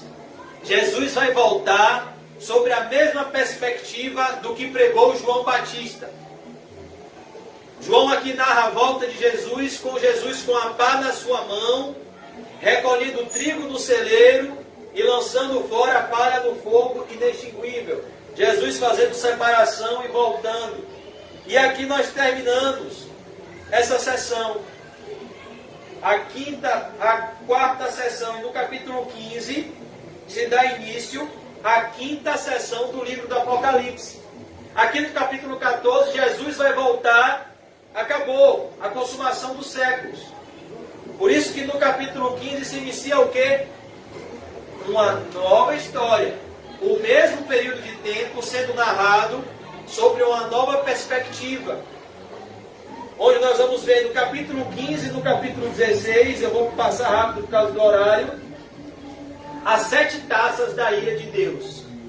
Essa sessão mostra o juízo de Deus, mostra a resposta de Deus final para os impenitentes dos seus pecados. Aqueles que não se arrependerem com as trombetas serão alvos das taças da ira de Deus. E aqui já é um juízo definitivo. Aqui não tem mais tempo de arrependimento. As 7 taças da ira de Deus fala de um sofrimento final que acontece simultaneamente e alcança o mundo inteiro na volta de Jesus, aonde Deus irá derramar a sua ira. Uma das taças é tão assustadora que mostra o sol se aproximando da terra e queimando os homens com as taças da ira de Deus. E o mais assustador é que o 7º flagelo termina com os homens blasfemando contra o Deus do céu, sem arrependimento. O verso 17 se inicia a 6ª e penúltima sessão do livro do Apocalipse. Essa 6ª e penúltima sessão tem um enredo, tem um título. Qual é o propósito dessa 6ª e última sessão? Mostrar o que esse mundo é, uma grande miragem, que as coisas não são como aparentam de fato ser. Mostrar que o mal não vencerá. Mostrar que os agentes do mal serão destruídos um por um. E que esse mundo, que é uma grande ilusão, que é uma grande vaidade, que é uma grande miragem, será destruído pelo próprio Deus. O capítulo 17 ao capítulo 19 mostra a destruição, um por um, dos agentes do dragão. O capítulo 17 vai mostrar a destruição da falsa religião, a destruição da grande meretriz. Ao passo que a igreja de Cristo é a noiva do Cordeiro, apresentada como uma mulher honrosa, respeitosa, santa, pura, sem ruga, nem mancha, nem mácula. A falsa igreja é apresentada como uma grande prostituta, que é devassa, que é imoral, que seduz, que não tem princípios, que não tem valores. Então, nós vemos aqui a descrição no capítulo 17 da falsa igreja e a sua destruição. No capítulo 18 nós vemos a destruição da grande Babilônia. A grande Babilônia se opõe à Nova Jerusalém. A grande Babilônia representa esse mundo em que vivemos, o mundanismo. E no capítulo 19 nós vamos ver a destruição do anticristo e a destruição do falso profeta e a volta de Jesus, terminando essa sexta sessão do livro do Apocalipse. E do capítulo 20 ao 22 nós temos a última sessão do livro do Apocalipse, mostrando a Nova Jerusalém, o juízo final e os remidos com Cristo no céu. Então eu queria fazer a leitura com os irmãos do capítulo 17, a descrição da grande meretriz. Veio um dos 7 anjos que tem as 7 taças e falou comigo dizendo: vem, mostrar-te-ei o julgamento da grande meretriz. Então aqui João vem ver o julgamento da falsa religião, o julgamento da falsa adoração, o julgamento da falsa igreja, que se acha sentada sobre muitas águas. Essas muitas águas do versículo 1 aqui representam povos, tribos, línguas e nações. Como a falsa religião, ela domina o mundo inteiro. Como essa grande meretriz, ela tem um domínio mundial. Com quem se prostituíram os reis da terra. E aqui nós vemos como é o convite da falsa religião, como é o convite da falsa adoração. É um convite a uma prostituição espiritual e é um convite a um alívio temporal das circunstâncias terrenas. Como foi que essa grande meretriz se apresentou a Jesus Cristo no deserto, convidando ele a uma prostituição espiritual e a um poder material? Não foi assim que Satanás mostrou a Jesus todos os reinos e todas as glórias desse mundo e disse: tudo isso será teu, Jesus, se prostrado me adorares. Ali representa a falsa religião, a grande meretriz chegando diante de Jesus e dizendo: se você me adorar, eu vou te dar tudo o que você quiser. Por isso que ele diz aqui: com quem se prostituíram os reis da terra. Nesse mundo, para você ser poderoso, você precisa se corromper. É isso que essa passagem quer nos mostrar. Você precisa ser amigo do mundo para ser poderoso. E aquele que se constitui amigo do mundo, constitui-se inimigo de Deus. Por isso que ele diz aqui: com quem se prostituíram os reis da terra. Os reis da terra se prostituem espiritualmente, se corrompem, se vendem. E com o vinho da sua devassidão foi que se embebedaram os que habitam na terra. A falsa religião produz isso. A falsa religião produz embriaguez. O propósito da falsa religião é nos tirar da sobriedade, é alimentar as nossas concupiscências. Transportou-me o anjo, verso 3, em espírito a um deserto, e vi uma mulher montada numa besta escarlate, besta repleta de nomes de blasfêmia, com 7 cabeças e 10 chifres. O que é o deserto? Esse mundo em que vivemos. O que é essa mulher montada numa besta escarlate? Essa mulher é a grande Babilônia, é o mundo. E quem é essa besta escarlate, repleta de nomes de blasfêmia, com 7 cabeças e 10 chifres? É o anticristo.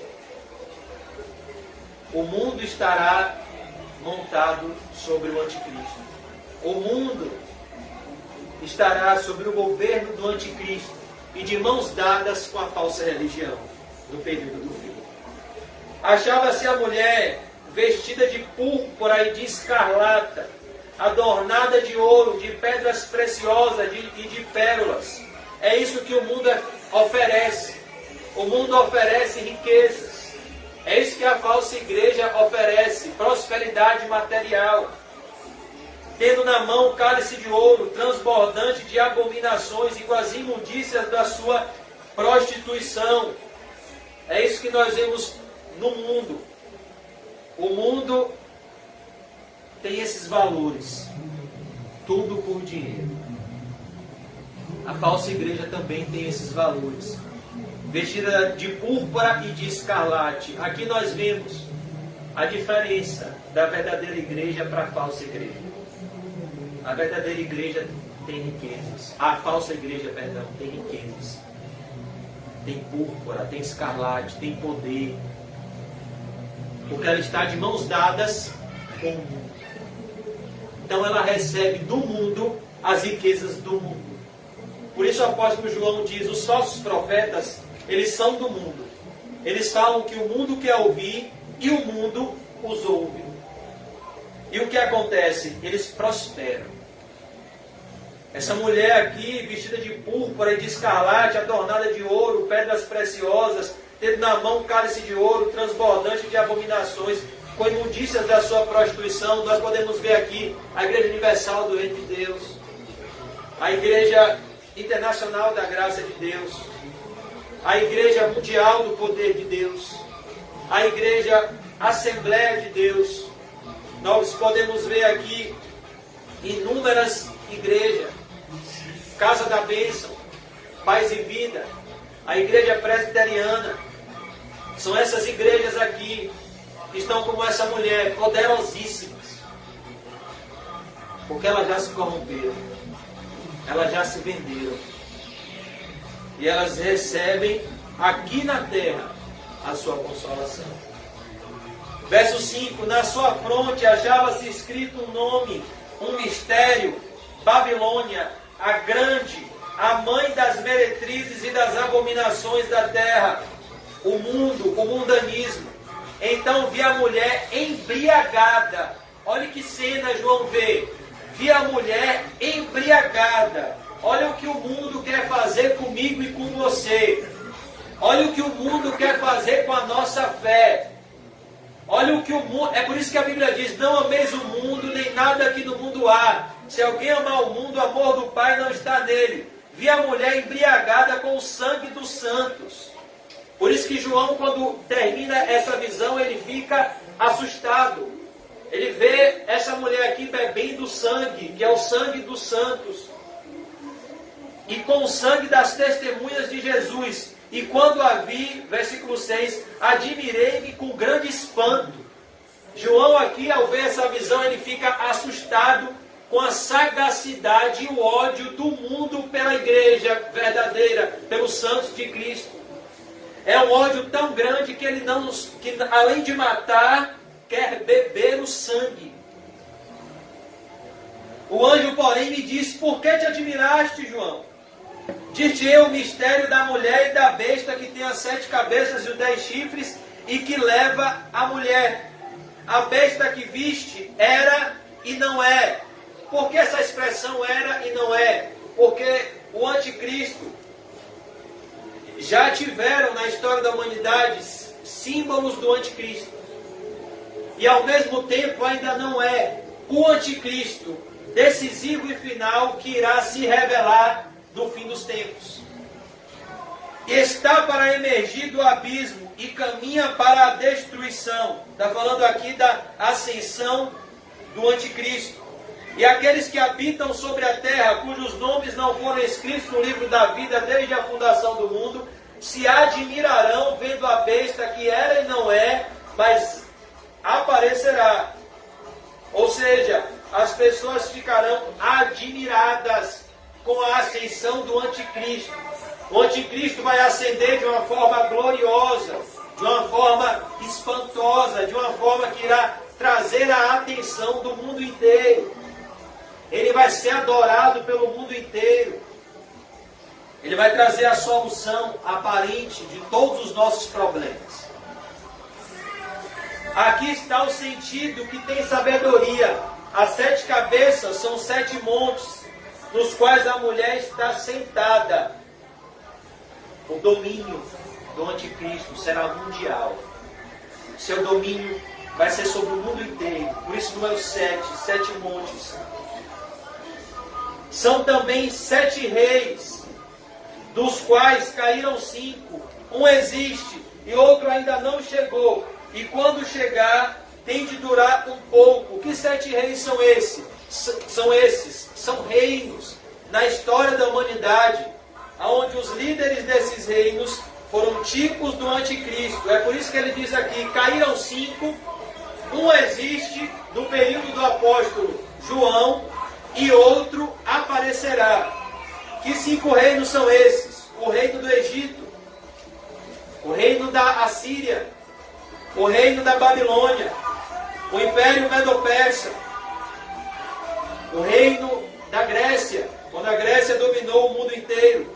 Quando ele diz aqui, no versículo 10, um existe, ele está falando do Império Romano, que na época do apóstolo João estava dominando. Um existe e o outro ainda não chegou, que ainda não chegou até hoje, que é o governo final do anticristo. O senhorio total do anticristo. E a besta que era e não é. Também é ele, o 8º rei, e procede do 7, caminha para a destruição. O governo do anticristo será o governo final. Ele será o líder mundial final.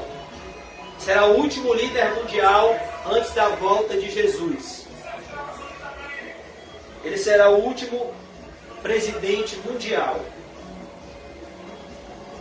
Verso 12. Os 10 chifres que viste são 10 reis, os quais ainda não receberam reino, mas receberam autoridade como reis com a besta durante 1 hora. Verso 13. Tem estes um só pensamento, e oferecem à besta o poder e a autoridade que possuem. Esses reis aqui nos versos 12 e 13 são um símbolo dos reinos, de todos os reinos aqui na terra que irão se unir para a ascensão do anticristo. O mundo inteiro, os líderes mundiais irão se unir para levantar esse único líder, o anticristo, pois o mundo estará numa grande crise. Está mais perto do que a gente imagina. Pelejarão eles contra o Cordeiro, e o Cordeiro os vencerá, pois é o Senhor dos senhores e o Rei dos reis. Vencerão também os chamados, eleitos e fiéis que se acham com ele. Olha que coisa, Cristo sempre é o vencedor com o seu povo. Falou-me ainda, as águas que viste, onde a meretriz está assentada, são povos, multidões, nações e línguas. Verso 16. Os 10 chifres que viste e a besta, esses odiarão a meretriz, e a farão devastada e despojada, e lhe comerão as carnes, e a consumirão no fogo. O que o apóstolo João está mostrando aqui é algo totalmente ridículo, pois ele está mostrando aqui o mal por si se destruindo. Ele está mostrando aqui como a grande meretriz irá se desfazer, como a falsa igreja irá ruir, como o castelo de areia da falsa igreja irá ruir. Ele está mostrando aqui uma guerra entre os próprios agentes do mal. O mal por si se destruindo. É como nós vemos em um episódio do povo de Deus, onde o próprio Deus enviou uma cegueira no exército inimigo, e o povo de Deus nem precisou guerrear. Eles ficaram cegos, eles começaram a batalhar entre si, e o próprio exército se destruiu. É essa a figura aqui do verso 16. Os 10 chifres que viste e a besta, esses odiarão a meretriz, e a farão devastada e despojada, e lhes comerão as carnes, e a consumirão no fogo. Os ímpios são assim, ao mesmo tempo que eles dizem amar, eles odeiam. Eles são volúveis. Eles mudam de sentimentos. Eles são infiéis nos seus pactos. Porque em seu coração, verso 17, para a gente concluir, incutiu Deus que realizem o seu pensamento, o executem a uma e deem à besta o reino que possuem. O próprio Deus envia isso, essa grande confusão, como ele enviou na Torre de Babel línguas para fazer uma grande confusão e Nimrod não executasse o seu propósito. Aqui nós vemos o próprio Deus fazendo isso, mostrando que o ímpio não precisa de ninguém para lhe destruir. O ímpio, ele mesmo se destrói. O mal, ele mesmo se destrói. Por isso que o apóstolo Paulo diz em Romanos 12, amados, não vingueis a vós mesmos, mas dê lugar àquele que tem a ira, que é Deus. Se seu inimigo tiver fome, dá-lhe de comer. Se seu inimigo tiver sede, dá-lhe de beber. Porque assim amontoarás brasas vivas sobre a sua cabeça. Não te deixes vencer pelo mal, mas vence o mal com o bem. O caminho da salvação, irmãos, é o caminho do amor. Esse é o caminho verdadeiro. Esse é o caminho maravilhoso. Aqueles que odeiam fazem mal a si mesmos. A impiedade faz isso. O ímpio, ele a si mesmo se destrói. Ele mesmo é a armadilha para a sua própria alma. Por isso que Jesus Cristo disse: felizes são os misericordiosos, pois eles alcançarão misericórdia. Nós não devemos guardar mágoa de ninguém. Pois aquele que faz o mal está fazendo mal a si mesmo. Aquele que está sendo um instrumento do mal, porque a nossa luta não é contra a carne nem sangue, ele está bebendo um copo de veneno pensando que é outra pessoa que vai morrer. Amã preparou a forca para Mardoqueu. Quem foi enforcado?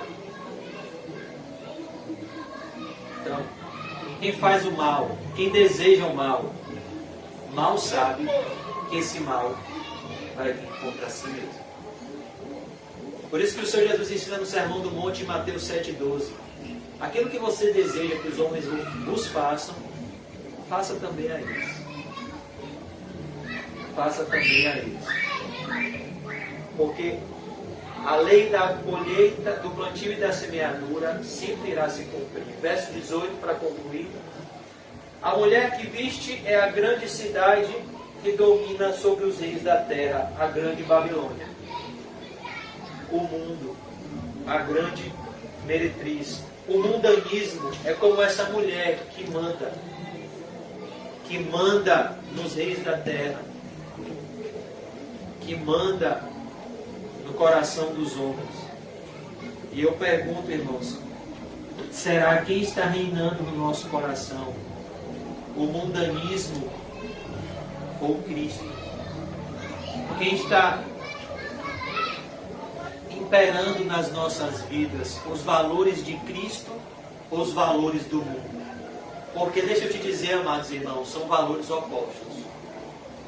Nos valores do mundo,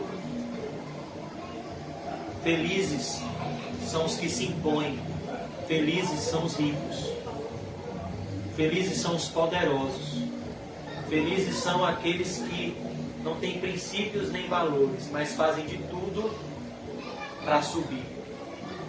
Nos valores de Cristo é totalmente diferente. Felizes são os humildes, felizes são os pobres. São valores opostos. Por isso que Jesus disse: você não pode andar com o mundo e andar com Deus. Porque o mundo vai te apresentar valores, Cristo vai te apresentar outros valores.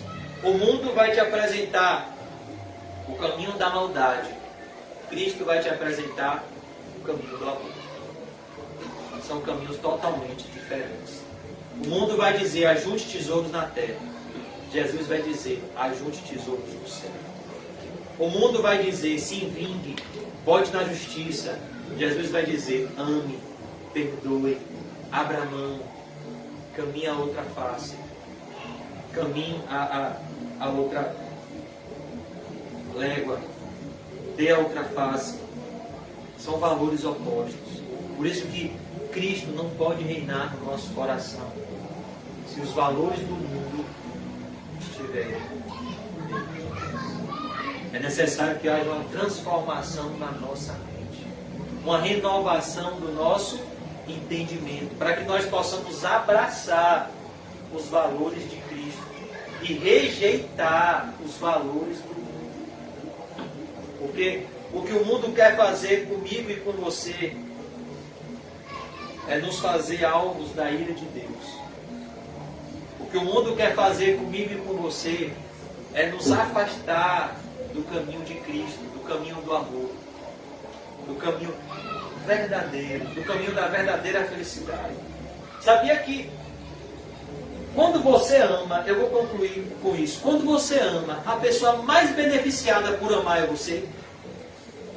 Sabia que na maioria das vezes a gente está frustrado porque a gente está exigindo o amor, quando a Bíblia diz que a gente tem que andar no caminho do amor? Não é a gente que tem que exigir amor, a gente tem que percorrer o caminho do amor. E quem ama é feliz.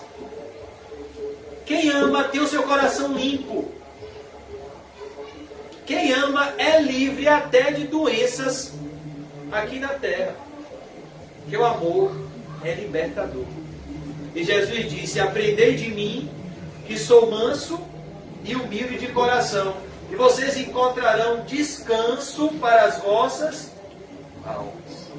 É esse o descanso que Cristo tem para nos dar, e que o mundo não tem. Por isso eu peço que nessa noite o Espírito Santo nos ajude a abraçarmos os valores de Cristo, para que possamos percorrer o caminho sobremodo excelente, que é o caminho do amor. É o caminho que nos fará vencedor. O amor que tudo crê, o amor que tudo espera, o amor que tudo suporta e, acima de tudo, o amor que tudo perdoa. Já vi pessoas cometerem os atos mais absurdos possíveis e usarem como desculpa isso. Ah, mas eu sou a pessoa preferida.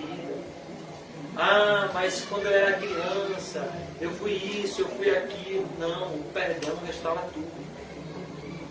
Não existe desculpa para você ser uma pessoa amargurada. Não existe. Você precisa perdoar e amar, como Cristo nos ama. Vamos orar. Senhor Deus e Pai, eu sei, Senhor, que na maioria das vezes que nós pregamos, as aves do céu roubam a semente.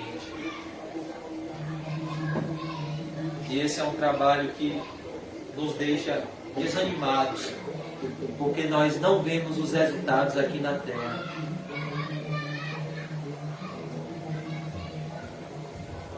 A semente cai à beira do caminho, as aves do céu roubam, a semente cai no solo pedregoso, onde não há raiz. Vemos conversões emocionais que rapidamente vão embora. A semente cai no solo, onde os valores do mundo falam mais alto, e a fascinação com as riquezas e os cuidados dessa vida sufocam a palavra, e a pessoa não consegue abraçar os valores de Cristo, e a palavra não consegue dar fruto no coração. Oh Deus, mas a nossa esperança é que há um tipo de solo que ouve de bom coração, que compreende, Senhor, a Tua mensagem de amor, misericórdia, e que abraça essa mensagem, Pai Senhor,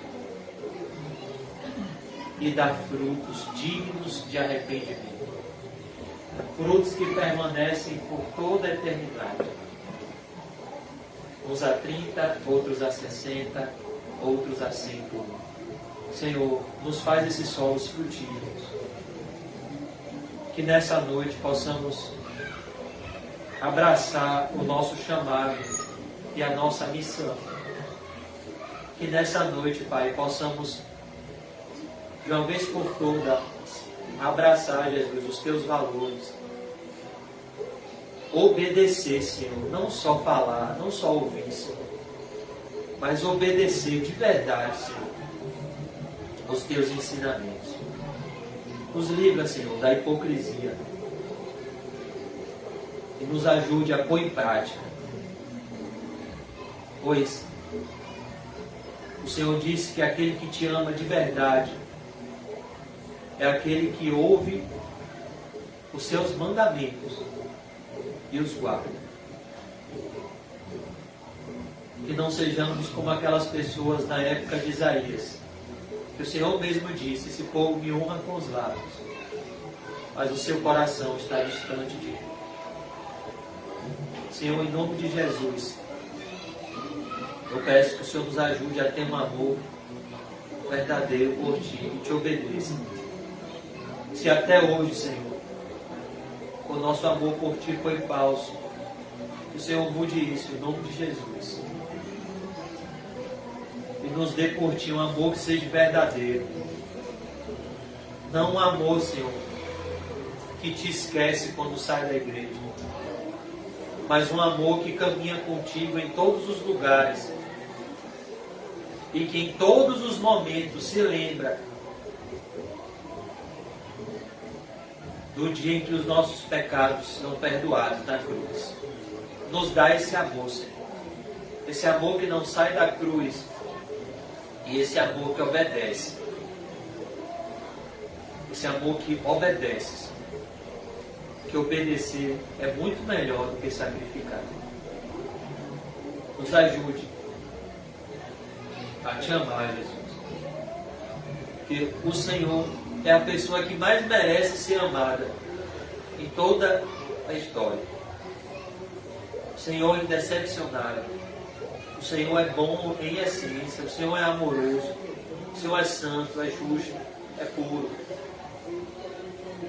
E nos perdoa quando direcionamos o nosso amor para qualquer coisa que não seja o Senhor. Mas eu Te peço, Jesus, nessa noite, redireciona o nosso amor para Ti e nos traz ao primeiro amor a Ti. O Senhor é digno de ser amado, adorado por toda a eternidade. Nos dá a compreensão, Senhor, do Teu amor, de quem Tu és, para que possamos Te obedecer. Nos despede em paz, nos leva para os nossos lares em segurança e nos une com o vínculo da perfeição, que é o amor. Eu peço, Pai Santo, que o Senhor, se existe algum motivo de queixa de um irmão contra outro, que possa haver o perdão nessa noite, que possamos perdoar, que o Senhor nos ajude a perdoar, pelo Teu amor que nos une. O Senhor, Pai, chamou 12 apóstolos, homens de culturas diferentes, de classes sociais diferentes, e o Senhor os colocou para viverem juntos, pelo poder transformador do amor, Senhor. Eu peço que esse poder nos transforme nessa noite e nos faça perdoar. Como o Senhor mesmo disse: um novo mandamento vos dou, que vos ameis uns aos outros, como eu vos tenho amado. Nisso conhecereis que sois meus discípulos, se tiverdes amor uns pelos outros. Deve ter sido tão lindo, Senhor, ver um zelote amando um publicano. Pedro, que era pescador, amando Mateus, que era publicano, Senhor.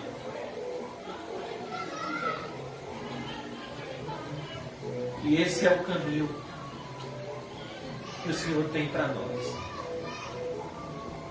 Pessoas de classes sociais diferentes, às vezes de criação diferente, são atraídas para Ti como uma família. Pelo Teu amor constrangedor. Por isso eu peço, Pai, que o Senhor nos dê um arrependimento eficaz e nos transforme, nos conforme à imagem de Cristo. Em nome de Jesus. Amém. Graças a Deus. Amém. Amém. Graças a Deus. Então, o irmão cumprimento santo e diga para ele: amor é o único caminho.